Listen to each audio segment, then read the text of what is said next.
ఎన్టీఆర్ గారితో, స్వర్గీయ ఎన్టీఆర్ గారితో మీ అనుబంధం ఎలా ఉండేది సార్? ఇట్లానే ఉంటుంది. ఆయన కూడా మాతో, నేను రామారావుని పెద్ద అనుకోరు. ఆయన క్వశ్చన్ ఎందుకు అడిగానంటే యంగ్ జనరేషన్కి ఎన్టీఆర్ గురించి తెలియాలి. ఓకే, మీకు ఆయన గురించి ఒక ఇన్సిడెంట్ చెబుతాను.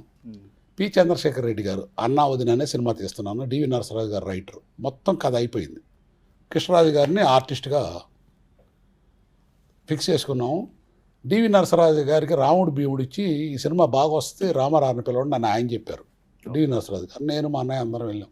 కొత్త ఫియట్ ఒకటి కొనుక్కొని రామారావు దగ్గరికి వెళ్తారు. యంగ్స్టర్స్ కదా అప్పుడు. వెళ్తే రామారావు గారు పొద్దున్నే బ్రహ్మాండంగా లుంగి కట్టుకొని కూర్చున్నాడు. ఎదురుగా రాఘవేంద్రరావు గారు, చంద్రబాబు నాయుడు కూర్చున్నారు. కూర్చున్నప్పుడు మమ్మల్ని రమ్మన్నారు.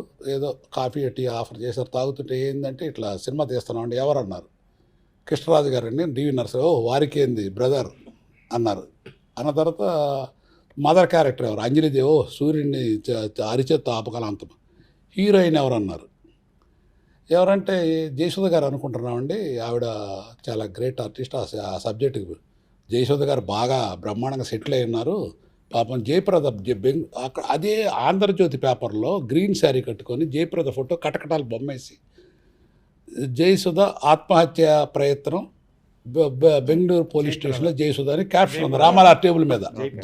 జయప్రద గారు. ఆయన అన్నారు, జయసుధ గారు ఇప్పుడు బాగానే ఉన్నారు కదా, పాపం ఈ అమ్మాయికి ఏమైనా చేస్తే ఆ అమ్మాయి బయటకు వచ్చుద్ది. నా అడవి రావుడు చాలా సినిమాల్లో చేసింది ఆవిడ అనగానే నా అమ్మంటే ఎంఎస్ రెడ్డి గారు కూడా వచ్చారు ఆ రోజు. ఎంఎస్ రెడ్డి గారు, మీరు వెంటనే వచ్చి ఆవిడ ట్రై చేయండి అన్నారు. ఏమంటే ఆవిడ సెక్రటరీ ఎవరో ఉంటే ఆవిడ ఫోన్ చేసి చేస్తానన్నారు. ఆయన అయిపోయింది కదా, డైరెక్టర్ ఎవరు అన్నారు. అంతా అయిన తర్వాత పిసి రెడ్డి గారు అన్నారు. ఏమంటే చంద్రబాబు నాయుడు గారు రాఘవేంద్ర గారు ఇద్దరు కొంచెం అదో రకంగా ఫేస్ పెట్టి అయ్యో అనుకొని ఏదో ఒక ఫీలింగ్ ఉంటే రామారావు ఇట్లా అనగానే మాంగారు నా మీద పిసి రెడ్డి గారు ఇట్లా కొన్ని సినిమాలు చేశారు కదా, ఆయనకి యాంటీగా అవును చేశారు అనే ఎక్స్ప్రెషన్ ఉంది. ఉంటే ఎక్కడున్నారు పిసి రెడ్డి గారు? ఈయన ఏం చేశారంటే కార్లో కూర్చొని మీరు వెళ్ళండి అన్నారు. నాకు ఈ సీన్ అంతా మర్చిపోయి అసలు నాకు తెలియదు. ఇది నాకు అంత జ్ఞానం కూడా లేదు ఆ రోజు. ఇది ఈయన రామారావుకి యాంటీ సినిమాలు తీశారు. వారిని పిలవండి అన్నారు. నేను వెళ్ళా. రెడ్డి గారు రండి, రామారావు పిలుస్తున్నారు. ఉన్నారా అన్నారు. ఎవరెవరు ఉన్నారు అన్నారు. రామారావు ఉన్నాడు, చంద్రబాబు నాయుడు, రాఘవేంద్రరావు కూడా ఉన్నారు. రాఘవేంద్రరావు ఇద్దరు ఫ్రెండ్స్, పిసి రెడ్డి గారు. అనగానే నేను వస్తాను వెళ్ళిపోతున్నాడు ఆయన, కారు దిగి రాకుండా. ఏంది రెడ్డి గారు? ఇంకా నయ్యో, ఆయన మీద నేను యాంటీ సినిమాలు తీశాను, ఆయన తెలిస్తే ఉందా అన్నాడు. ఏం లేదండి రమ్మన్నారంటే బలవంతా అని తీసుకొచ్చా, బతిలాడి తీసుకొస్తే రామారావు ఆయన చూడగా, రామారావు మీరు అర్థం చేసుకోండి, ఆయన రామారావు కారణం జన్మడు ఎట్లేరు.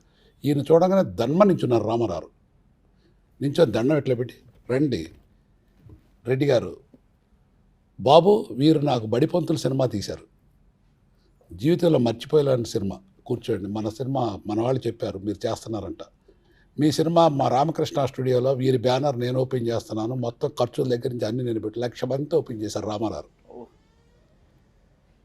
మామూలుగా మనం ఏమంటాం, మన మీద యాంటీ తీస్తే వాళ్ళు కొడతాం లేకపోతే తిడతాం చేస్తాం. ఆయన ఏం చేశారు, లేచి దండం పెట్టి దాన్ని మొత్తం పూనుకొని ఆయన చేశారు. అందుకే ఆయన కారణం జన్ముడు రామారావు. కానీ ఇప్పుడు వచ్చిన మొన్న ఈ మధ్యలో రామ్ గోపాల్ వర్మ ఏమంటాడు, అలాంటి ఒక కారణ జన్ముడైన ఎన్టీఆర్ని అసలు నటుడే కాదు, ఆయన కంటే జూనియర్ ఎన్టీఆరే గొప్ప నటుడు అనే ఒక కామెంట్ చేశాడు.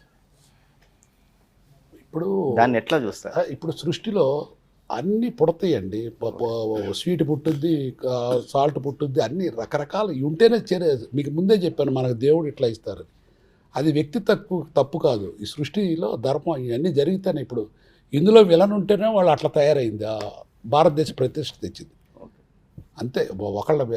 ఒక్కొక్కరు రేపు ఈయన ఎవరైతే మీరు చెప్పారో రేపు ఇంకోళ్ళని గొప్పగా చెప్పకూడదని ఎక్కడ ఉంది?